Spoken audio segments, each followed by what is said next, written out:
Thank you. Ladies and gentlemen, a very good and brilliant morning to all of you, also from my side.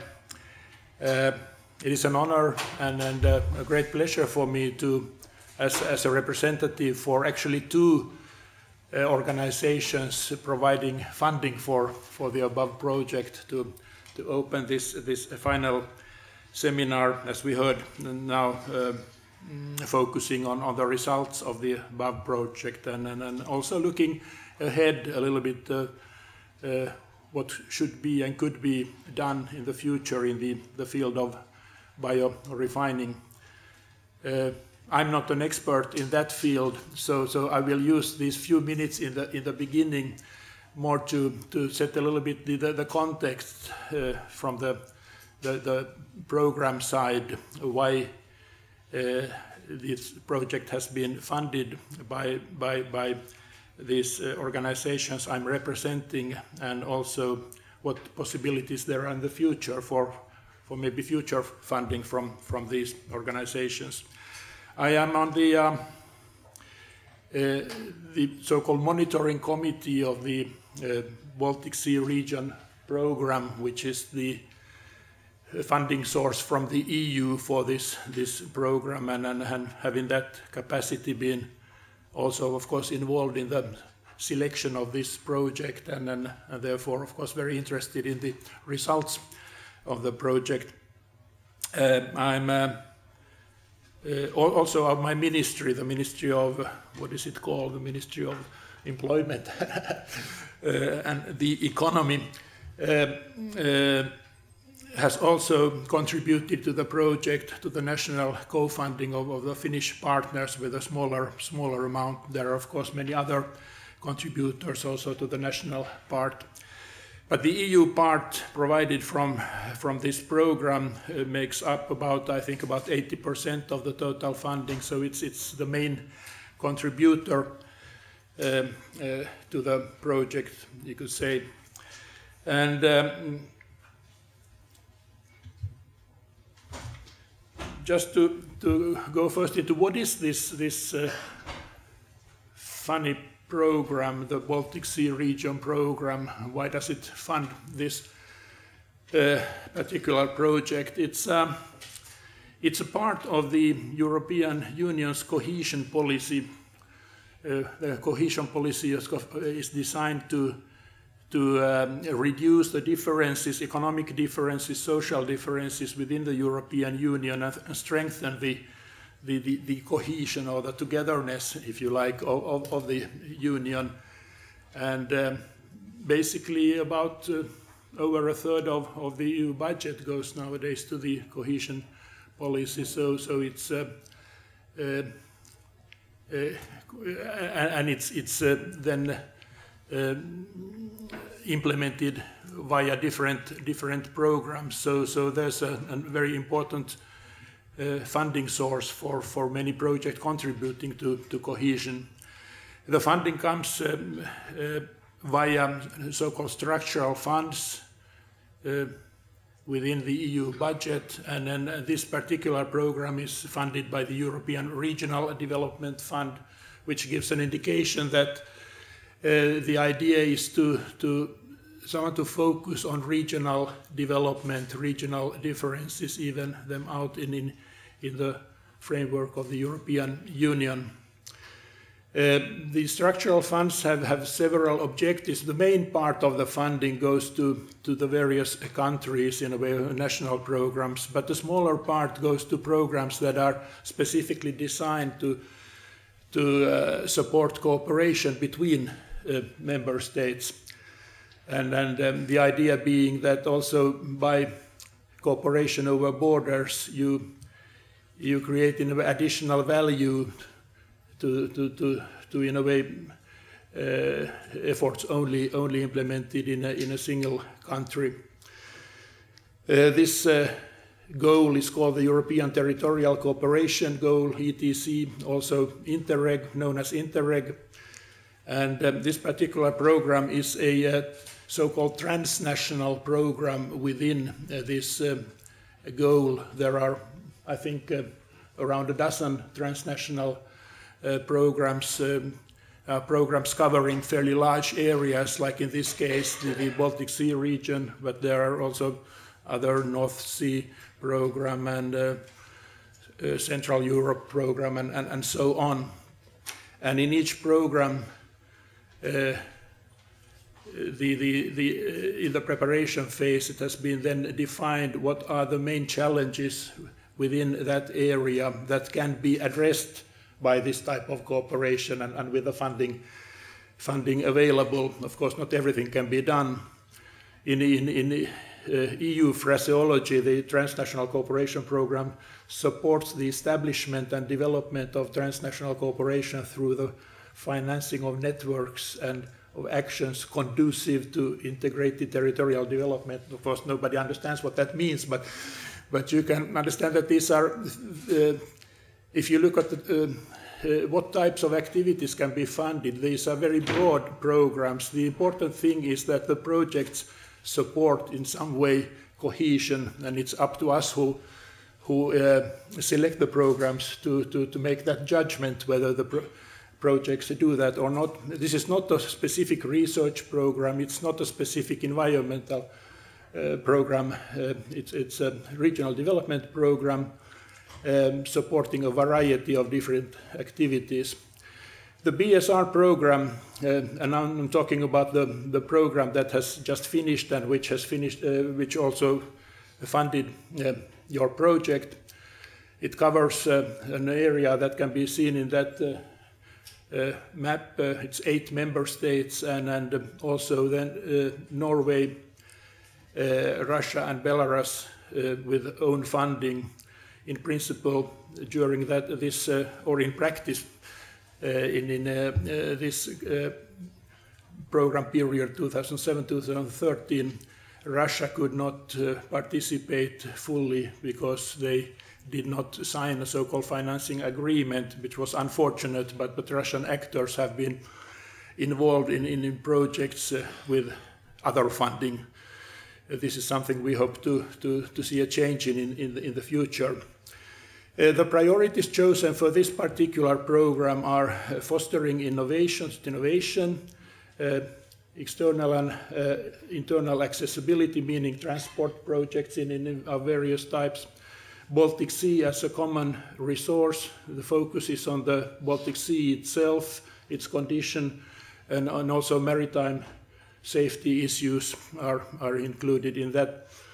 And then we have had a fourth priority, attractive and competitive cities and regions. So you can see that the types of projects that this program can cover is quite varied and wide. And we who decide on the projects are of course not experts in all these fields, so we have to see how do the projects support this overall objective of increasing cohesion. The funding of the program was 208 million euros, or the ERDF funding. Then we had also Norwegian funding and funding for Belarus. And the so-called co-funding rate, I mean how much funding the EU provides to each project, varied between 75 and 85. So it was in the old member states like Finland and Sweden, Denmark and Germany, it was 75%, and in the Baltic states and Poland 85%. So the rest, each project has to somehow collect from its own sources or get some other funding. And there comes also in our ministry's role. So we help in a way the Finnish partners to in a way that get the necessary national co-funding. It says also that it's of eligible funding and it's only public. So in this project period, private actors have not been eligible. They have not been able to receive EU funding, only public actors. So this is also something that will change. Very briefly,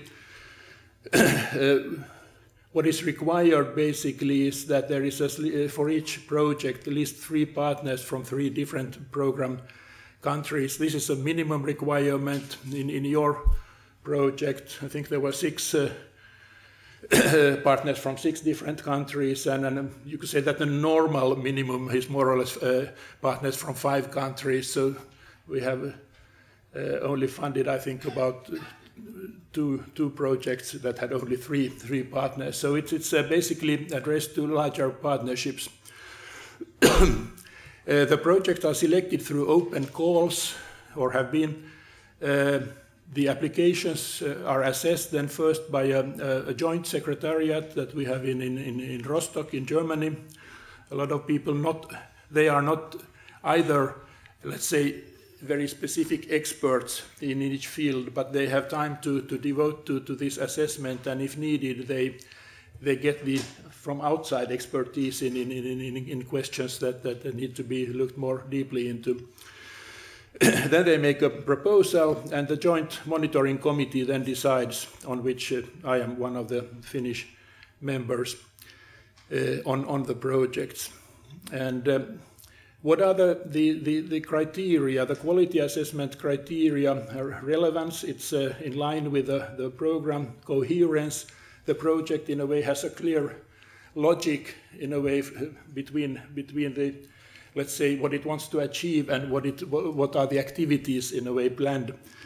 Durability, the results should be durable in the sense that they don't vanish directly after the project is finalized. Transferability, the results should be also be able to be used by others than those involved in the partnership.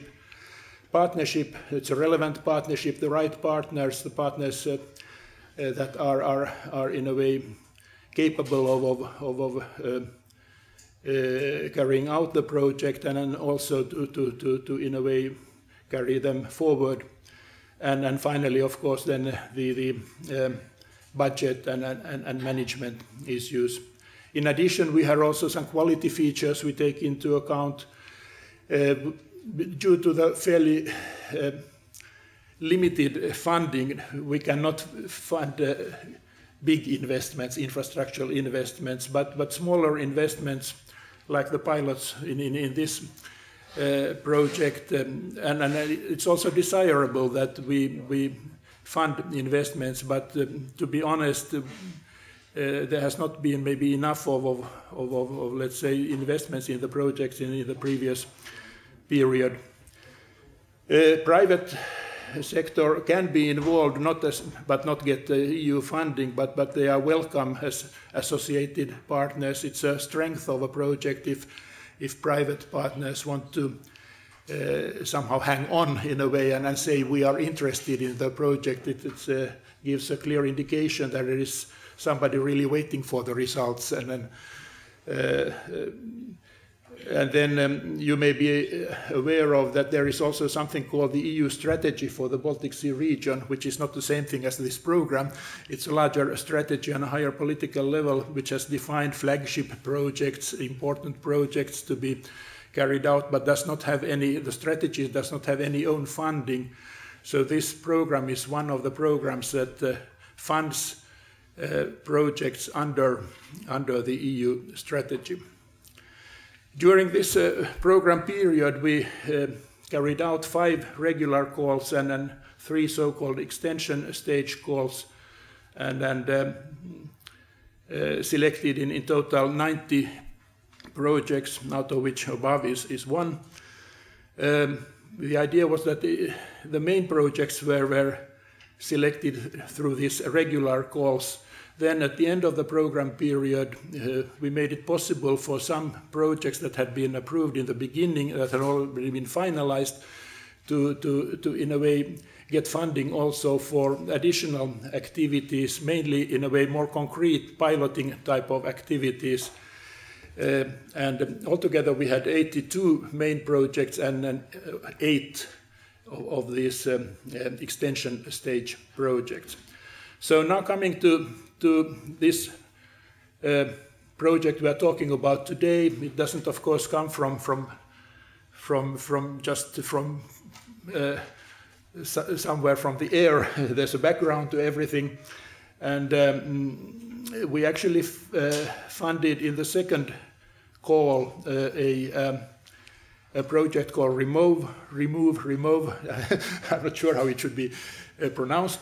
Under the priority 1, this fostering innovation, regional mobilizing of sustainable waste to energy production, which was a kind of the main project behind the above project. I'm aware that also before the actors involved in Remove sent in their application, they had already had various type of cooperation for several years, so that's the usual story, of course, behind it. They were funded and led by Mälardalen University in Sweden, and including 9 partners from 6 member states, and with a total budget of 1.6 million euro and an ERDF funding of 1.2. It was successfully completed in 2012, around that time, I think. And then there was a possibility. We had one of these extension stage calls, and then the partners decided that they had, in a way, during the Remove project, they had identified maybe piloting activities that they would like to also carry out and get funding for, and they applied for the above extension project, which was approved, actually with very high marks, and implementing advanced concepts for biological utilization of waste. Now, this is, of course, a project we will discuss today and be presented, so I won't say that much more about that, but just a few things about it's a very, I would say, a very high priority project seen from the program perspective and also from my ministry's perspective. In the assessment of the above project, as I mentioned, it scored very high on the quality assessment. It was one of the best assessed projects quality-wise that we have had during this project period. There was high transnational relevance, a clear description of the work plan, well-defined roles for partners, etc. And it also was very strong on some quality features, of course, including investments and also actors, private sector actors actively involved in the project, although not getting funding. From our point of view, from our ministry, when we decided our national contribution, we specifically put emphasis on the strong and relevant partnership and the anticipated very concrete results in a very highly prioritized field. Also, in the Finnish government current government has two priority themes: bioeconomy and clean technology, which is into which this project fits very well. And of course, there are also similar priorities on regional level. What I also think is not all projects deliver what they promise, but I would say that this project has done it, and even more so. Due to our high prioritization, we have decided also to grant a little bit extra national co-funding to the project, just to carry out in a way the final stages and cover some unexpected costs, which is not very usual that we do that. Actually, we haven't done that, I think, never before. But in this case, we said that it's very important that this project really is carried out to its full extent. And that means that we are also very positive to any future projects within this field. My final slide is about the future. I mean, the funding possibilities do not stop here. The old program is closed. A new program is finally starting up. It's called now the Interreg Baltic Sea Region Program for 2014-2020. We are, of course, already a long bit into 2014, but as usual, all EU programs are always delayed. So this will start up in the coming months. It has more funding, 264 million euros. It has more concentrated content-wise, there's 3 priorities: capacity for innovation, efficient management of natural resources, sustainable transport. Not new things in a sense, but some of the, let's say, extras, including in the old program, have been left out because the Commission wants each program to be very focused. There is not that much funding, and funding has to be used for the most important uses. It will be more result-oriented. We are in a way obliged to have very clear result targets, and also see that our projects in a way contribute to them. As I said, private actors will be eligible in the new program period. What is maybe interesting for you is that the application procedure will be different. It will be a 2-step application procedure, where the first step consists of so-called concept notes, where the applicants in a way provide a short description of their project, its basic idea, what results are expected, the basic partnership, and a rough estimate of the budget. And based on these concept notes, which we then will choose those which fit best into the program, and give them the go-ahead for in a way developing a final application. This takes a little bit of time, of course. So these new procedures will run about maybe 10-11 months from the opening of the first step to the final decision of the second step. We will see the first call as a kind of a test ground, and see how it works out. I mean, we might change a little bit the timing later on, but this means that there will be not, if we will follow this, there will not be that many application rounds in the new program period, maybe 1 per year, and basically in the first 3 years, and maybe then additional funding later on. The first call will be opened in early December. The first step will finalize in February. Decisions of those projects that will go forward will be taken in April. The second step applications will have to be submitted by July, and then the decisions will be taken then around this time next year. That's a rough estimate. We expect quite a lot of concept notes in the first step. The Secretariat has in a way estimated that at least 200 will be sent in, maybe more. And then it's of course interesting to see how the monitoring committee manages to reject about 100 of them and ask the other 100 to go forward. So this is starting up. There will be a program conference in Warsaw in late November, which is already full, 650 participants, to 80 from Finland, I think, around that. And then there will be a lead applicant seminar in Riga a few days later. I know that people from your partnership will also take part in that, and I know that you are in a way planning to send in an application for the new program. So I wish you luck with that, of course, at this stage, and I wish you also an interesting and inspiring seminar. Thank you.